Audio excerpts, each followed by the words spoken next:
Ал оқушылар, саламатсыздар ма? Бүгінгі біздің әдебиет сабағына қош келдіңдер. Балалар сабақты өтпес бұрын біз ең бірінші топқа бөлініп алайық. Екі топқа бөлінеміз балалар. Сабақтың тақырыбына байланысты Астана, Нұр-Сұлтан деп екі топқа бөлінеміз.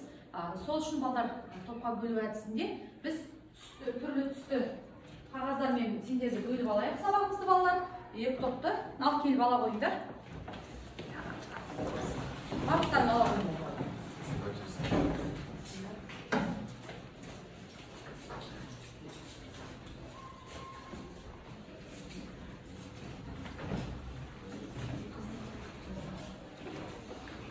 Түгел алдыңдар ма балалар? Түгел болмай, жарайсыңдар. Енді жасыл түсті алған оқушылар Нұр-Сұлтан тобына жиналамыз. Қызыл түсті алған оқушылар Астана тобына жиналамыз балалар. Ал енді топқа бөлінгеннен кейін білесіңдер, міндетті түрде балалар жаңағы не қыламыз? Топпен жұмыс жасаймыз. Ол топпен жұмыс жасауды білесіңдер балалар. Топпен жұмыс жасаған кезде сендер міндетті түрде топ басшысын сайлап аламыз балалар. Топ басшысы топ мүшесіндегі оқушылардың аттарын жазып, өздері жаңағы әрбір тапсырмада бал қойып, балдық жүйемен есептеп отырамыз. Ал енді балалар сабақты бастайық.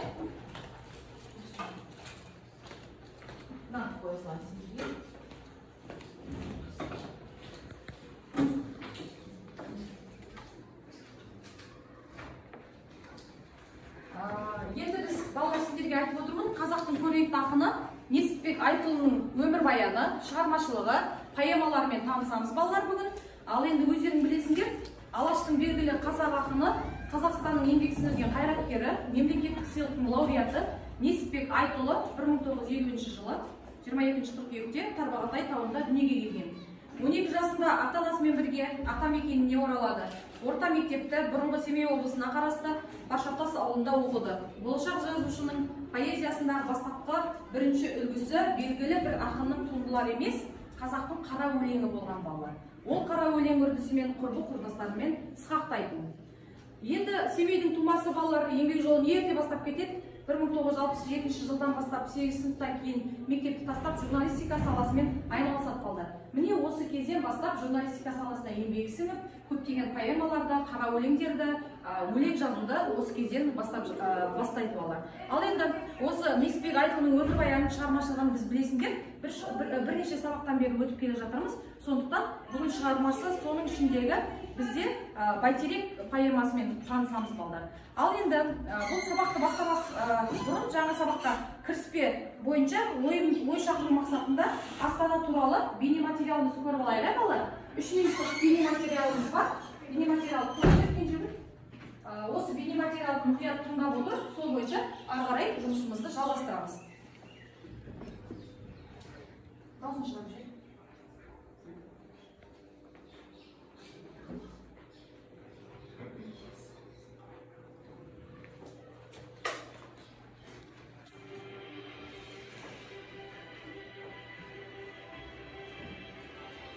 Балалар Астананы құрылған кезден бастап көрсетіп жатыр, өздерің байқап отырсыңдар.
осы материалды жақсылап көріп алдық. Астана жайлы көрдіңдер, иә? Астананың құрылғаннан бастап қандай мәдени орталықтар бар екенін, жаңа Астана, жаңа қоғам мақсатында көріп отқан видеороликті байқадым да. Енді балалар топқа біз бөлініп алдық. Топ басшыны сайлап алайықшы. Бірінші өздерің шешкен шығарсыздар, шешкен балалар. Топ басшы деп Нұрсұлтан тобы. Кімді сайлайсыңдар? Бір ауыздан Рахат жаңа топ басшы болып сайланды. Енді топ басшы ретінде топ мүшелеріне айтатын сөзің бар ма? Құрметті достар, маған сенім білдіргендеріңізге рахмет. Сіздер Нұрсұлтан тобына қош келдіңіздер. Және сіздерге жетекшілік етіп отырып, қазір барлығымыз осы тақырыпты талқылайтын боламыз. Бүгінгі сабақта, жақсы алып шығуға атсалысыңдар, жарайсың. Рахат, жарайсың. Ал енді Астана тобында топ басшы қылып кімді сайлайтындар? Толғанай, саған сенім артып отыр, топ мүшелері. Сенім білдіріп мені таңдағандарына рахмет. Бүгін Астана тобына қош келдіңдер. Бүгінгі ашық сабақта белсене қатысып, топты алға алып шығайық. Жарайды, жақсы. Ал енді осы топта бөлініп алдыңдар балалар. Енді өздерің бір жол сөздерді айтып, топқа өзіміз өз үлесімізді қосайық. Ынтымақтастық атмосферасын құра отырып, Толғанай өзің бастай қой. Саят, бүгінгі күніне сәттілік тілеймін. Көңіл күйің өте күшті болсын. Саят, сен айта ғой. Сіздер бүгінгі сабақтың соңына дейін сәттілік тілейміз. Әрқашан тапсырмаңды шешімі орындап. Жақсы алып шығуыңа. Рамазан, мен саған бүгінгі сабақта белсенді болуыңа тілектеспін. Әсел, әрге саған сәттілік. Әсел, бүгінгі сабағыңа сәттілік тілеймін. Мөлдір, бүгінгі сабағыңа бүгін сәттілік тілеймін, және осы сабақ арқылы өзіңе жаңа ақпараттар алып үйрен. Жарайсың. Ал Мөлдір, сен айта ғой. Оңай саған осы сабаққа сәттілік тілеймін. Осы тобымыздың топташы ретінде тобымызды алға алып шығуыңа тілектеспін. Жарайды, жақсы. Жарайсыңдар. Ал енді Нұрсұлтан тобында да бір жақсы тілек айтып шыға қойсыңдар. Рахат, сен бастай ғой. Саған бүгінге сәттілік тілеймін. Рамазан, мен саған бүгінгі сабағын сәттілік тілеймін. Яна, саған бүгінгі сабақта көп жетістіктерге жетуіңе тілектеспін. Ару, бүгінгі сабақта саған сәттілік тілеймін, өзіңді алда көрсетуге. Бүгінгі сабақта саған сәттілік тілеймін, бүгінгі күні жақсы өтеді деген үміттемін. Дина, саған бүгінгі сабақта сәттілік тілеймін. Рахат, бүгінгі күннен кейін тамаша болуға тілектеспін, және бүгінгі сабақта өзіңе керекті мәліметтерді алуға тілектеспін. Жарайды оқушылар. Өте жақсы тілектер деп ойлаймын. Осы сабақты бір жақсы көңіл күймен аяқтап, осы біздің Несіпбек Айтұлы жайлы өмірбаянынан, шығармашылығынан, поэмасынан өте көптеген мағлұматтар алып шығады деген ойдамын сендерді балалар. Ал енді осы 3 минуттық материалды көріп алдық Астана туралы балалар, енді сұрақтарды қояйық осы бойынша. Астана қаласы қай жылы еліміздің астанасы болды деп ойлайсыңдар? Екі топтан да жауап бере беруіне болады балалар. Саят. Астана қаласы 1987 жылы. Өте дұрыс, өте жақсы. Ал енді балалар, қазіргі таңда елорданың дамуы қандай деңгейде деп ойлайсыңдар? Өз ойларыңды толық, кең көлемде айта берсеңдер болады. Нұрсұлтан тобынан бар ма жауап беретін оқушы? Қазіргі таңда өте жоғары деңгейде деп айта аламын. Себебі ең алғаш Қазақстан елімізде Астана қаласы бас қала болған кезде қаламызда көптеген монументтер жоқ еді. Және біздің елімізде Нұрсұлтан Әбішұлының бастамасымен 2006 жылы Хан Шатыр құрылды. Және де 98 жылы Бәйтерек монументі де салынды. Қазіргі таңда еліміздің ең үлкен қаласы ретінде танылып отыр. 2017 жылы Астана миллионер қала атағын алды. Және де 2023 жылғы санақ бойынша Астанада 1.300.000 адам тұрады екен. Мегаполис болады. Өте жақсы. Рахат, отыра ғой. Өте жақсы жауап берді деп ойлаймын. Сұраққа толығымен. Ал енді балалар, біз қазір деген мынау неге өтейік тапсырмаға, бірінші тапсырмаға. Бұл жерде Бәйтерек поэмасынан үзінді оқу арқылы, осы өлең жолдарын жұртқа айту арқылы балалар, кейін қазіргі тапсырмаларға жауап береміз балалар. Ал енді бұл жерде Бәйтерек тобынан үзінділерді жаңа топтан айтып беретін оқушыларды топ басшылары дайындаса. Ал балалар, дайындалуға бір минут уақыт жететін шығар, топ мүшесімен жаңағыдай осы тапсырмаға дайындала қойса, одан кейін қазір дегенде дәптермен орындайтын тапсырма. Бәйтерек бөлгенмен оқисыңдар да, жатқа айтасыңдар. Топта жатқа айтасыңдар. Топта кім айтады, Рахат? Бәйтерек бөлген жатқа айтатын оқушылар. Жан сезім, Дина және де Диас айтады. Жарайды. Ал сендерге ше Астана тобында? Біздің топтан Ағатия, Санжар және өзің айтасың. Жарайды. Дайын болсаңдар балалар белгі береміз, содан кейін бастай берейік, иә? Белгі берейік? Жасайды өз дегенін озған заман. Құбылып, қылаң ұрып, көзді алдаған, тау құлап, орман қорап, теңіз көшер, тағынан тәңір ғана қозғалмаған. Жарайды. Ары қарай өте жақсы. Ойлайшы, кеше қазақ кім едің сен? Құлпырып бүгін қайта түледің сен. Ортаға астанаңды орнатқаның ғасырдың оқиғасы біледің сен. Жақсы, өте тамаша. Ал Санжар. Туыңдай қанат керген жердің көркі. Таныттың кең әлемге теңдігіңді, тұрғанда бәйтерегін көкке шырқап, ұстайбын асқақтатып елдігіңді. Жарайсыз, өте тамаша, иә? Ал рухтандыратын, иә, жігерлендіретін өлең кереметтей. Ал енді Нұрсұлтан тобынан оқушылар дайын болсаңдар. Ежелгі жұрт еді қой дүркіреген, хандары хан астында күркіреген, көтеріп төбесіне сыйласқанын тулақтай егескенін сілкілеген. Жарайды, өте жақсы. Камери сегіз патша ездірісқан, ансаумен еркін өмір арпалысқан, жете алмай жүрекқа асанаты желтіртіп желмаясын деп тауысқан.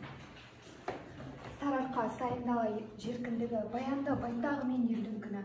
Қазағым көш көлікті болсын енді, көтерген қап жолда қалмас ердің жүгі. Жарайсыздар, өте жақсы балалар, өте әсерлі жеткізіп шықсындар өлеңдерін. Ал енді бізде мына слайдқа қарасаңдар, бен қазір кейін деген әдісіміз бар. Осы сұрақтарға жауап береміз. Осы біздің Астана жайлы, Астана қаласы болғанға дейін қандай болды, қазір қандай, кейін қандай болады деп елестетесіңдер. Алдарында барлықтарында балалар парақ бар, жұмыс жасайтын қағаздар бар. Осыған тапсырманы бөліп алып, уақыт 3 минут балалар. Тапсырманы орындау уақыты 3 минутқа беріледі. Сол бойынша орындап шығыңдар. Бөліп алсаңдар да болады балалар. Дейін топтан мына екі оқушы орындайды, кейін екі оқушы айтады, кейін қазір оқушы орындайды деп тапсырманы бөліп алып, осы бойынша сөйлейсіңдер. Топта бөліп алып орындасаңдар болады. Ал бастаймыз оқушылар. 3 минут уақытта тапсырманы аяқтаймыз. Екі-екеуден бөлініп алыңдар, болмаса дейін, кейін қазір. Қайсы аласыңдар? Өздерің келісіп алыңдар. Кейін үшеуміз аламыз. Қазірдің сендер алыңдар, екеуің, кейін, мына екеуі кейін алады. Мына екі қыз кейінді алады ма? Болды, түсіндіңдер ғой, иә? Топ басшысы бұйрық берді, орындаймыз. Ал, бастай қойыңдар балдар, уақыт кетіп тұрады. Ал ұйымдасып істеңдер, ойларыңды жинақтап, Астана жайында.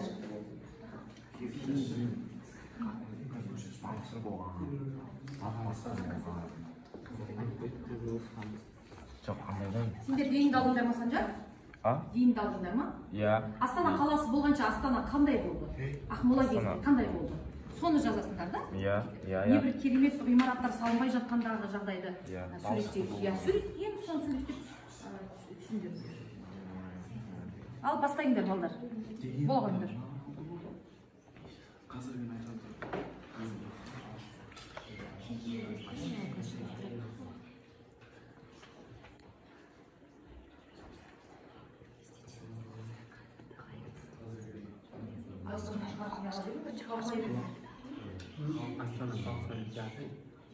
Қабылдайтыңдар балдар. Екі минуттарың қалып балдар.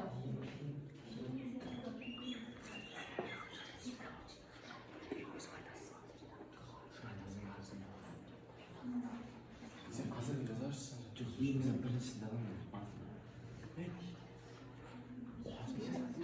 Дейін де жазам. Біз қазірген жазуымыз керек.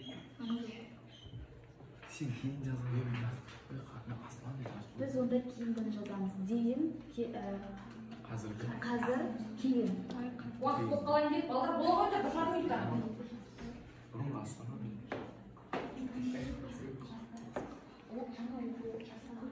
Астана. Астанада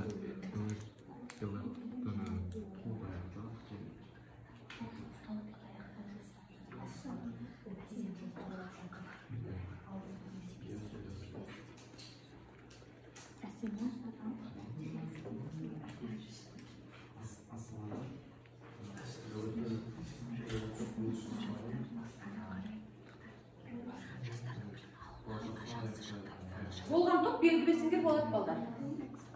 Бола қойыңдар. Бір 40-50 сөз, 60 сөзбен сипаттасаңдар болады балдар. Жұмыстар. Соншалықты көп жазбай қойыңдар, 50-60 сөз жетеді. Дайын болған топ белгі бере қойыңдар, бола қойыңдар. Болды приказ. Болып қалдыңдар ма, Дина? Зияна, сенші болып қалдыңдар ма? Рахат бола қойыңдар. Сендерші, бола сендер болғанай. Рамазан не қылып атсыңдар? Бола қойыңдар.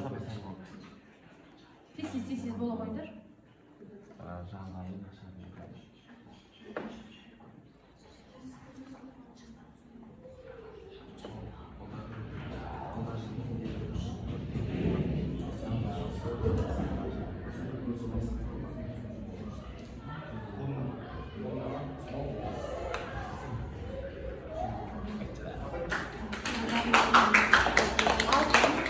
Ал енді Нұрсұлтан топ жарайсыңдар, бірінші аяқтарында жауап беретін оқушы Рахат.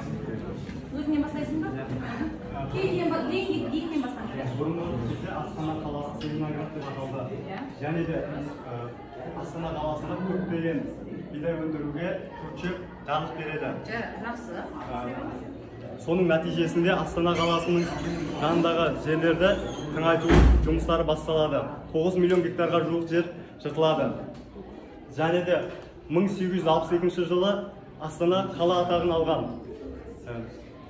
Қалада көптеген оқу орындары ашыла бастап, қала дәрежесіне жеткен. Қазір Астанада Астана медициналық университеті ашылды. Және университетте 1,5 мыңнан астам студенттер оқиды.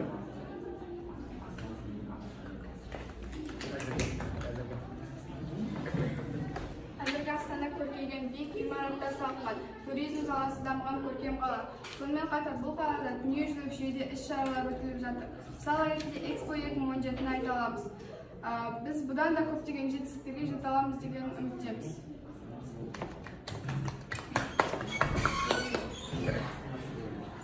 Біз болашақта Астананы, кейінгі Астананы технология одан әрі дамыған, білімді жастары көптеген ғимараттар салынған, және де жастардың білім алуына жағдайлар жасалып, жастар шетелге оқып, және де білікті маман болуға жағдай жасалынып, көмек керек отбасыларға арнайы көмек орталықтары ашылып жатыр. Жарайсың, өте жақсы Дина, жарайсың. Отыра қой. Ал енді топтан барлығы сөйлеп бітті ғой, олар, сөйлеп бітсеңдер өте жақсы. Ал енді Астана тобына кетейік. Астана топ дайын болсыңдар ма? Толғанай, кім бастайды? Біздің топтан дейін Санжар, кейін қазір Ағарке, кейін Саяр. Жарайды. Санжар бастай қойыңдар. Ақмола Астана болмай тұрып жағдайы нашар еді. Және араға бірнеше жылдар тастап Қазақстанның астанасы деген атаққа ие болды. Жақсы, жарайсыздар. Ары қарай, жалғастырамыз. Астана қазіргі таңда Астана бойынша ең жас қала болып табылады, және де Қазақстанда зәулім ғимараттар салынып жатыр, және де Астанада жаңадан кең ауқымды мешіттер салынды, және де жас ұрпақты дамыту үшін арнайы ниш оқу орындары салынып дамытылып жатыр. Жарайсың, өте жақсы. Ал енді балалар кейін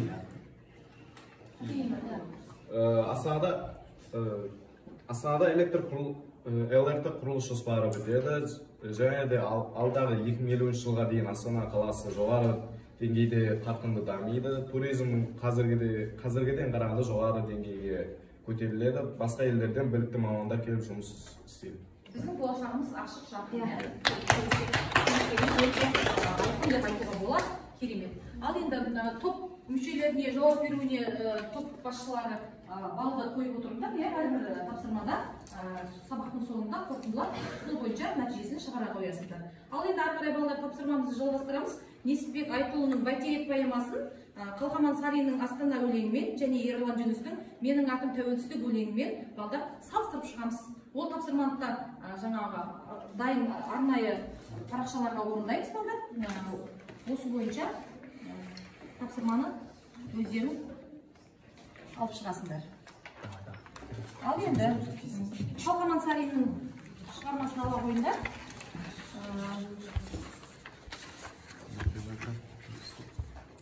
Олай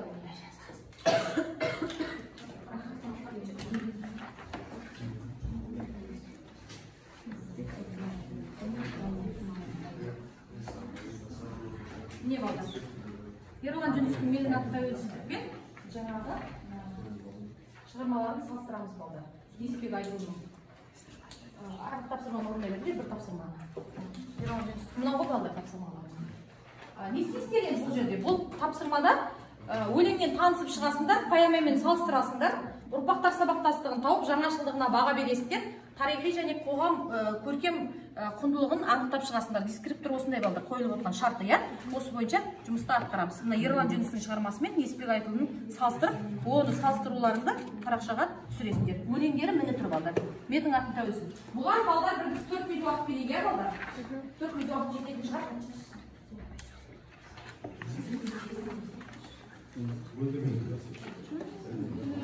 Астана өлеңін балдар, Қалқаман Сариннің өлеңін қайсысын алған едіңдер? Қай топасын?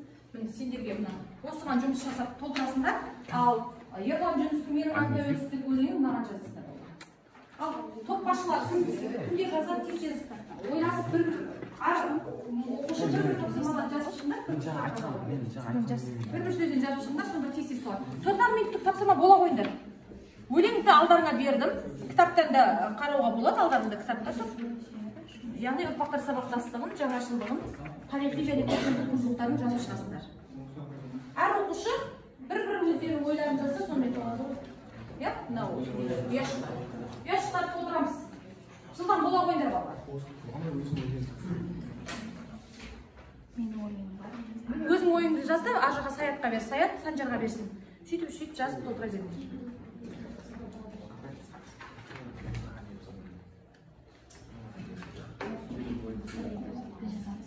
Тарихи және көркемдік құндылығын айтамын.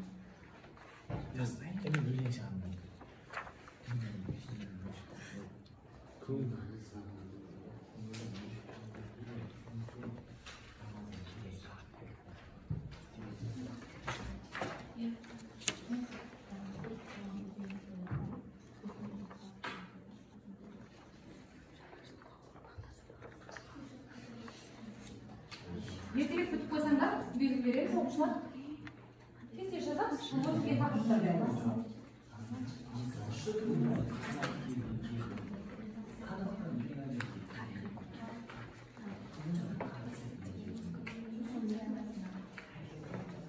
Жазсыздар десе, айтатындардың жазып қойсын. Оны қамшыдан қарап айтсаңдар, шығаспайсыздар. Ұяшықтарды толтырыңдар. Ұяшықтарды толтырып жазыңдар, тез.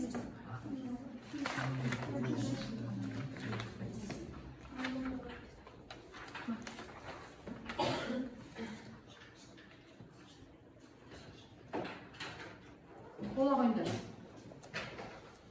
Нұрсұлтан тобы, аяқтан келіңдер ма?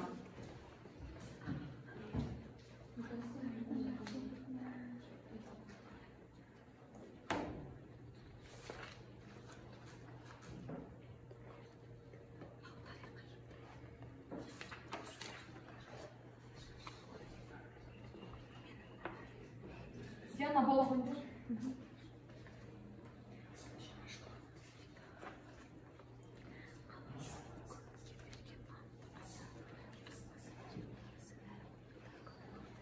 Аружанға бері ғой, жалғастырсын. Ұяшықтарды толтырып жүріңдер, енді сол бойынша өздерің қабылдап шығасыңдар.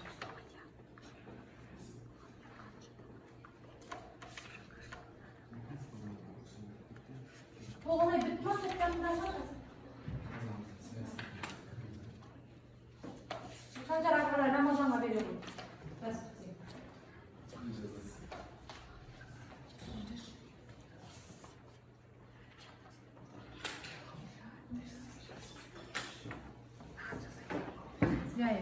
Кезекті жаза бер, ұяшықтар толтыр.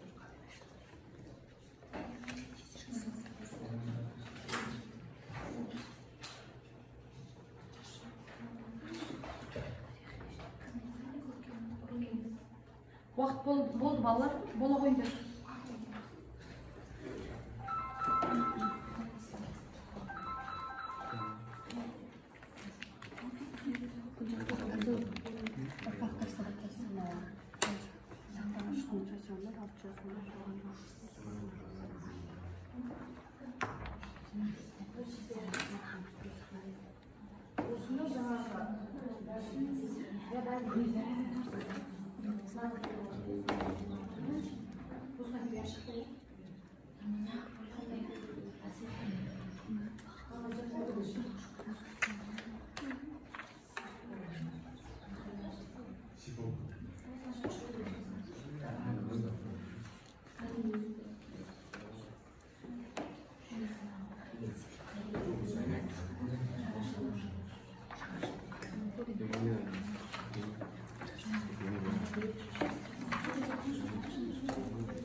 Oldu mu babalar?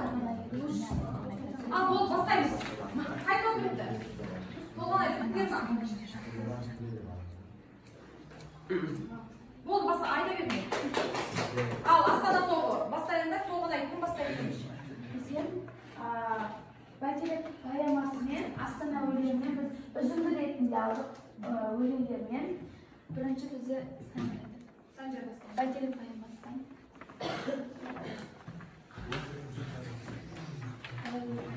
Ондай қант көрген жерін көріп, қанышын кеңәлемдегі күнімізді тұрғанда Бәйтерек көкке шығып ұстайтын елдің. Ары қарай Рамазан. Дүниеге келе бермес шыр айналып, бел ұлды тәуекелге мың ойланып, алдында болашақтың беті жарық, еңбегі еліне аян құдайған. Ары қарай тағы. Жаңашылдығы, жасайдың өздегенін ұлтандырған, құбылыш қуаңыз көздалдаған, тау құлап, орман қурап, теңіз көшіп, тағынан тәңір ғана қозғалмаған. Бұл Бәйтерек поэмасы.